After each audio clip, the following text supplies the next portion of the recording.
Uh,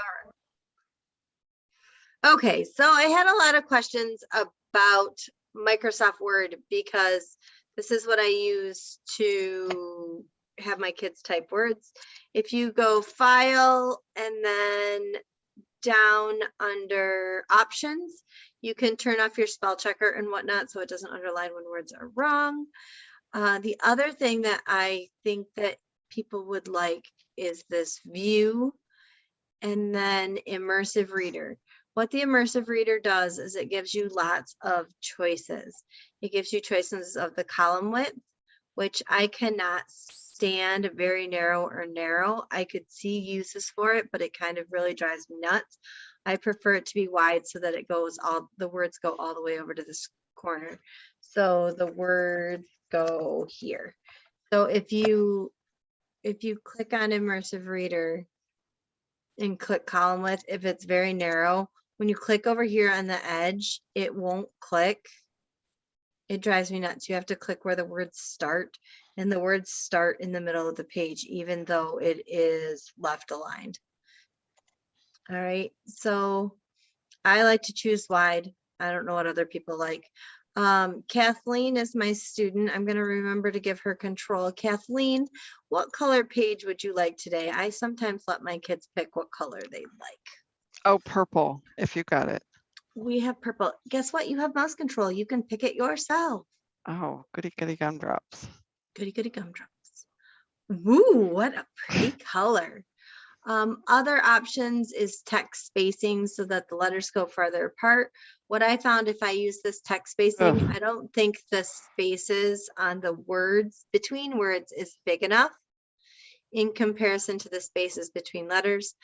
I have only had one kid who said they prefer to have it look like this.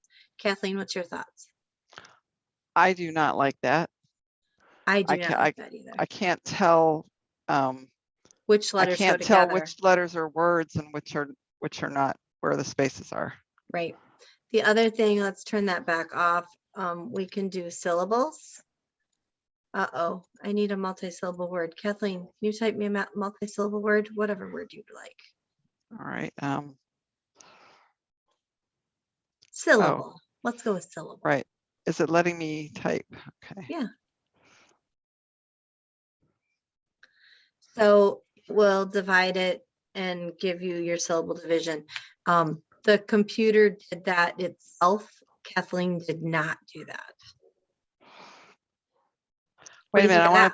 I want to pick one that there's confusion about. How about copy? Copy is one word. One syllable. But it's not. I know. Wow, that's bizarre. I understand. They didn't know where to divide it, so they just chose not to. Apparently, the immersive reader is just like our students. It refused to divide the word copy. Are you done playing with that? Yes, ma'am. I don't know. Read aloud. So if I click my mouse here, I can click. Oh, I bet you can't hear it on the computer. Hold on. Let me click, click, clicky, click. What I just did is on my share screen, I had to turn the sound on so you could hear it. Words go here. Syllable. Hammock. Copy. So that way when a student were to type something, they could listen to it back. Also within Word. Question? Yes, darling. What if I spell a word, like what if I spell this and you do the immersive reader?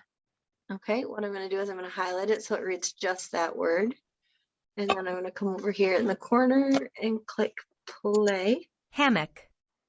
Copy. So it still read it as hammock, even though it was misspelled. Interesting. That's what I wanted to know. And it doesn't underline it because I've turned that feature off. I like to leave it off and then it's here so I can easily turn it right back on and it'll underline it. As misspelled. And then I can turn it on and off. Like I find that an easy way to turn the spell checker on and off. So it's not their majority of the time, but if a kid asks to use it, they may. I also, along with teaching kids the spell checker, I also teach them how to look up words on their phone.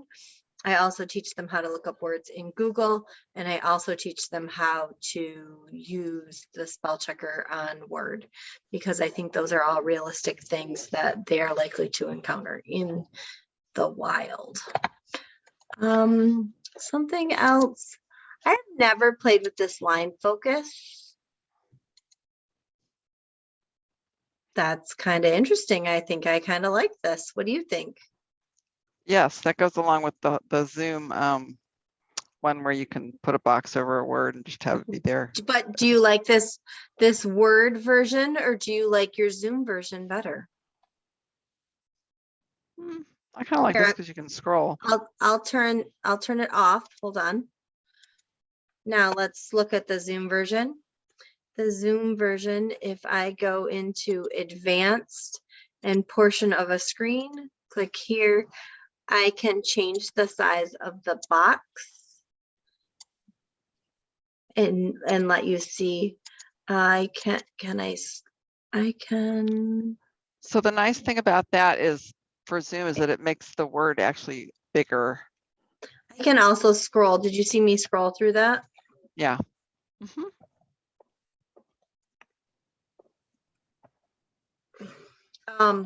However, Kathleen, I don't think you can scroll. Can you bring that? I can scroll back up on that screen. Let me see here. Ooh, Yes. She Yeah, can scroll.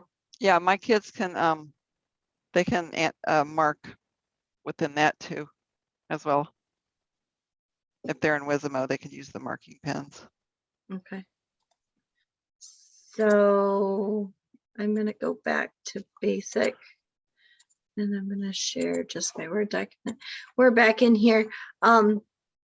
The reading things are right here, so you can go forward, backwards, and some settings. I don't remember. Do you remember where, Kathleen, the speech to text is? It's not in the immersive reader, and I don't understand why it's not, but I can't remember. Full disclosure here, I don't use this, so I'm not familiar with it at all. Hey, I'm asking anyhow. Okay, well, let's see here. You're looking for speech to text. Wouldn't that be under speech? Where's speech? Well, you just had it. Go back Where? one more. There, where it says read aloud. That's the feature that I just had. And what are you looking for then? Tell me what you're looking for. I can scroll. That's the computer reading to me. Okay. I'm looking for me talking to the computer and dictate right here. Oh, there you go.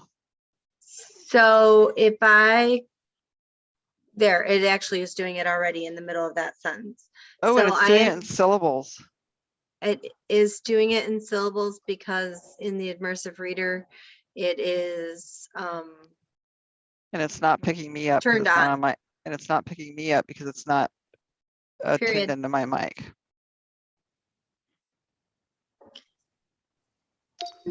So I turned my mute or turned my microphone off, and this is just like Google.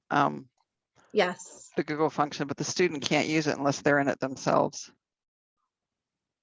so then I can make it come back after I read it in there. I can turn read aloud If either on. it actually is doing it already in the middle of that sentence, so it is doing it in syllables, because in the immersive reader it is dumb turned on. Words go here. Syllable. Hammock. And we can Hammock. easily see that. Hey, Copy. I told you to stop. Stop. Okay, thank you. But we can see that within Word, it's not necessarily the best. I also wasn't talking very clearly. Kathleen, do you want me to show you anything else in Word? No, I think this is an elegant sufficiency. All right, where'd my mouse go? All right.